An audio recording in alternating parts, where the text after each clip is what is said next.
የትግራይ ፖለቲከኞች በህወሓት ላይ ዘመቻ ሰሞነኛ ቃለ መጠይቆችና ዓላማቸው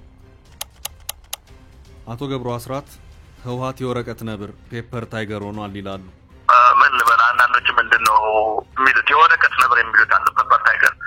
ጌታቸው ረዳ ህወሓት ሁሉን ጠቅልዬ ለያዝ የሚል ችግር አለበት። TPLF is a step in the tradition of totalitarian control of everything. አሰፋ አብርሃ ህወሓት ተሰነጣጥቋል መክኗል። ህወሓት ራሱ ለሁለት ለሶስት ተሰነጣጥቆ ጠፋ ህጋዊነቱን ማጥቶ መክኗል። ሌተናል ጀነራል ጻድቃን ገብረትንሳይ ህወሓትና ህዝቡ ሆድና ጀርባ መሆናቸውን ለይተናል። በአጠቃላይ ህዝቡና ድርጅቱ ሆድና ጀርባ መሆናቸውን ኦል አክሮስ ትግራይ ያየን ሄድን። ሰላም ጤና ፍቅር በአለም ዙሪያ ያላችሁ የፈታ ዴሊ ቤተሰቦች ይሁንልን። በዛሬው ዝግጅታችን ከሰሞኑ በተከታታይ የተደረጉ የቀድሞ የህወሓት መስራቾች ያሁን ተቋሚ የትግራይ ፖለቲከኞችና ታዋቂ ሰዎች ስለ ህወሓት፣ ስለ ሻዕቢያ፣ ስለ ጽምዶና ስለ ወልቃይት ምን እያሉ ነው ስንል ጠይቀን መልሱን ይዘንላችሁ መተናል። እስከ ዝግጅታችን ፍጻሜ አብራችሁን ቆዩ።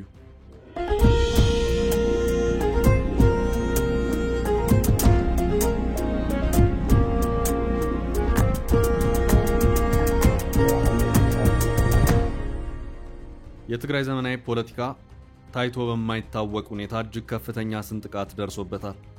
ትግራይ ያለው የህወሓት የፓርቲ ቡድንና ወታደራዊ መሪዎች በአመዛኙ በአንድ ጥላ ስር ሆነው የተቧደኑ ይመስላል። በሌላው ግን ደግሞ ጌታቸው ረዳ በመሩት የፕሪቶሪያ ድርድር የተሳተፉ ሰዎችና ሐራ መሬት የሚባሉ የትጥቅ ቡድኖች እንዲሁም ደግሞ በደቡባዊ ትግራይ ያሉ የመንግስት መዋቅሮች በሌላኛው ጽንፍ ተቧድነዋል።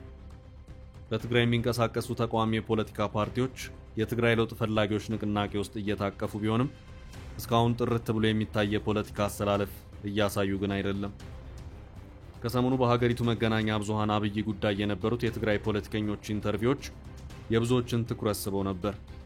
አቶ ጌታቸው ረዳ ከጂም ስታኒን ጋር፣ ሌተናል ጀነራል ጻድቃን ገብረትንሳይ ከኤንቢሲ ጋር፣ አቶ አሰፋ አብርሃ ከቢቢሲ ትግርኛ ጋርና አቶ ገብሩ አስራት ከሪፖርተር ጋር ቆይታ አድርገው ነበር። እነኚህ በአንድ የኃይል አሰላለፍ ውስጥ የሚገኙ ሰዎች በተቀራራቢ ወቅት የተደረገ ቃለ መጠይቅ ዓላማው ምንድነው? ምንስ መልእክት ተላለፈበት የሚለውን በዋናነት እንዳስሳለን።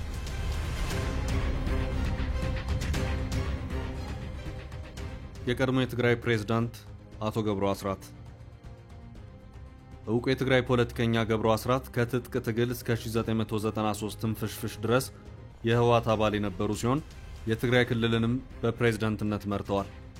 ከድርጅቱ ከወጡ ወዲህም የተለያዩ አስተያየት ሲሰጡ ይሰማሉ።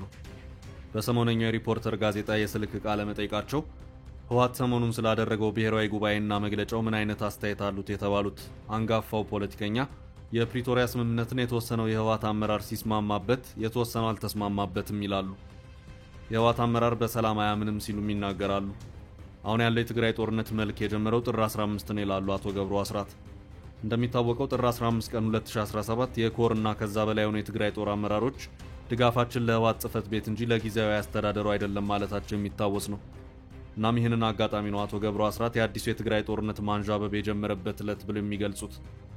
ህወሓት አደረግኩት ያለውን ህዝባዊ ጉባኤ የተቹት አቶ ገብሩ እንኳን ብሔራዊ ጉባኤ ሊባል የፓርቲ ጉባኤ ለመባልም ያንሳል ሲሉ ተደምጠዋል። በቀጣይ ከሻዕቢያ ጋር ሆኖ ጦርነት ለማወጅ ጫፍ ላይ እንደሚገኝ መንግስትም ዓለምም እንዲያውቅ ያደረገበት ነው ሲሉ ተደምጠዋል። ህዝብ ለህዝብ ግንኙነት ነው የሚለውን የጽምዶን ግንኙነትም በትግራይም ህወሓት ሳይፈቅድ በኤርትራም ሻዕቢያ ሳይፈቅድ የሚገናኝ ህዝብ የለም ሲሉ የሁለቱ ድርጅቶች ግንኙነት እንደሆነ አስረድተዋል። የህወሓት አመራር በብዙዎች ላይ ጦርነት አውጇል ያሉት አቶ ገብሩ አስራት ከሁሉ አስቀድሞ ያወጀው ግን 95% ጦርነት አልፈልግም ባለው የትግራይ ህዝብ ላይ ነው ይላሉ። እንደ ገብሩ አስራት ንግግር ህወሓት በትግራይ ህዝብ፣ በፌደራል መንግስት፣ በነፃ ሚዲያና እርሱ ስር ባሉ ሚዲያዎች፣ ትግራይ ውስጥ ባሉ ሲቪክ ማህበራትና ሌሎች የትግራይ ተቃዋሚ ፓርቲዎች ላይ ነው ጦርነቱን ያወጀው። ይህ የጦርነት አዋጅ ሙሉ ለሙሉ በሚባል ደረጃ በሁሉም የትግራይ ለውጥ ፈላጊ ኃይሎች ዘንድ ተቀባይነት ያገኘ ነው። አሰፋ አብርሃ ሌላኛው ከሰሞኑ ከቢቢሲ ትግርኛ ጋር ኢንተርቪው ያደረጉት አሰፋ አብርሃ የፕሪቶሪያው አንዱ ተደራዳሪ ነበሩ። በአሁኑ ወቅት የትግራይ ለውጥ ኃይሎች ንቅናቄ የሚባለውንና ሌተናል ጀነራል ጻድቃን ገብረትንሳይና ሌተናል ጀነራል አበበ ተክለ ሃይማኖት ያሉበትን ቡድን ከመሰረቱት አንዱ ናቸው።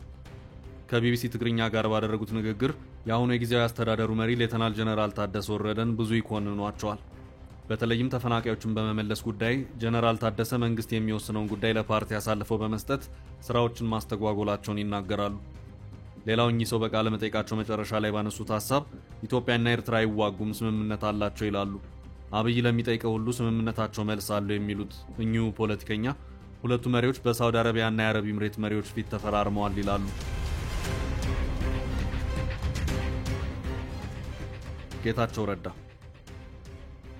ጌታቸው ዱባይ ከግሎባል ፓወር ሺፍት ጋር ባደረጉት ቃለ መጠይቅ ላይ እንደሚሉት ፕሪቶሪያ የትግራይ ፖለቲካን የያዙት የህወሓት ሰዎች የፖለቲካ ስህተት የወለደው ስምምነት እንደሆነ ይናገራሉ። ታጋዮቻችን ጀግንነት ሳያንሳቸው በእኛ ስህተት የህዝቡን ድል አሳጣ ነው የሚል አንድምታ ያለው ንግግር በጦርነቱ ጉዳይ ተናግረዋል። በዚህ ምክንያት የትግራይ ሴንትራል ኮማንድ ስምምነቱ እንዲፈረም እንደወሰነ ይናገራሉ። ስለ ትግራይ ጦርነት የሚያነሱት ጌታቸው ረዳ ወደ አዲስ አበባ የተደረገውን እንቅስቃሴ በግላቸው አለመደገፋቸውን ይናገራሉ። በፕሮፓጋንዳ ተሸንፈን ነበር ሲሉም ተደምጠዋል። እዚህ የጌታቸው ረዳ ንግግር ላይ ቃል አቀባይ እንደነበሩ አስታውሶ ለጠየቃቸው ጋዜጠኛ የሰጡት ምላሽ የፈለከውን ነገር መናገር ትችላለህ፣ እውነታውን ግን ልትቀይረው አትችልም ሲሉ መልስ ሰጥተዋል። በእርግጥ በወቅቱ የትግራይ ጦር ወደ አዲስ አበባ በሚገሰግስበት ወቅት ህወሓት ከፍተኛ የፕሮፓጋንዳ የበላይነት እንደነበረው የሚታወቅ ቢሆንም የጌታቸው ምላሽ ግን ይታይ የነበረውን ሀቅ የካደ ሆኗል። ሌላው አቶ ጌታቸው ረዳ ያነሱት ጉዳይ የፕሪቶሪያ ስምምነት አካሄድ ነበር። ከትግራይ ወጥቶ የፕሪቶሪያ የሰላም ውል እስኪፈረም ባሉ 10 ቀናት ውስጥ ብቻ በሶስተኛው ዙር ዘመቻ ከተፋው የሰው ህይወት በእጥፍ የበዛ ሰው መሞቱን ተናግረዋል። እናም በዚህ ሁኔታ ሊደራደሩበት ይዘውት የሄዱትን ባለ 7 ነጥብ ሐሳብ ትተው የሚደርሰውን ውድመት ለማስቀረት ተስማምተው መመለሳቸውን ይናገራሉ። ከኤርትራ ጋር የሚደረገውን ግንኙነት እንደጀመሩ የተናገሩት ጌታቸው አቅጣጫውን ስቶ ሌላ መስመር ውስጥ እንደገባም ይገልጻሉ። አሁን ባለው ሁኔታ የኤርትራ ፖለቲከኞች በጽኑ እየሰሩ ያሉት ከፌደራል መንግስቱ ጋር የሚያደርጉት ጦርነቱ ወደ ድንበራቸው ሳይጠጋ በትግራይና አማራ ክልል እንዲሆን ነው ይላሉ። ይህ ደግሞ የሚሆነው በትግራይ ወጣቶች፣ እናቶች፣ አባቶችና ቤተሰቦች የህይወት ዋጋ ስለሚሆን በህይወት እስካለው የሚፋለመው ጉዳይ ነው ብለዋል። እዚህም ላይ ይህ ሁኔታ ከተፈጠረ ከበረሃ ጓዶቻቸው ጋርም ቢሆን ህይወታቸው እስካለ እንደሚፋለሙ ተናግረዋል። መቼም እንዳቶ ጌታቸው ረዳ የቀጠናውን ሁኔታ የሚያውቅ የለምና ይህ ንግግር ቀጣይ ጦርነት እየመጣ ነውና ከፌደራል መንግስቱ ወገን ሆኜ ዶክተር ደብረጽዮንንና ቡድናቸውን ብዋጋ እንዳይገርማችሁ የሚል መልእክት ትቶ የሚያልፍ ነው። ጻድቃን ገብረትንሳኤ የቀድሞ ኤታማዦር ሹምና በአፍሪካ ቁንጮ የጦር ስትራቴጂስት ሌተናል ጀነራል ጻድቃን ገብረትንሳኤ ከጦርነት በኋላ በአንድነት ለመቀጠል የነበረን ስታተስ ኮ ማስቀጠል መፍትሄውንም ይልቁንም ንግግር ያስፈልጋል፣ ጦርነቱ በትግራይ ሰማይ ላይ ልዩነቶች ምንጭ ነበር ይላሉ። ወደ ጦርነት የገባንበት መንገድና ጦርነቱን የመራንበት መንገድ በትግራይ ልዩነት ነጥብ ነው ይላሉ። ይህን ለመፍታት ደግሞ ሁሉም ኃይሎች የሚሳተፉበት አናሳውም አብላጫ ድምጽ ያለውም የሚካፈልበት ፖለቲካዊ ምክር ቤት ያስፈልግ ነበር ይላሉ። ይህንን ግን ህወሓት አይደረግም ቢላ ባንገቴ ማለቱን ያነሳሉ።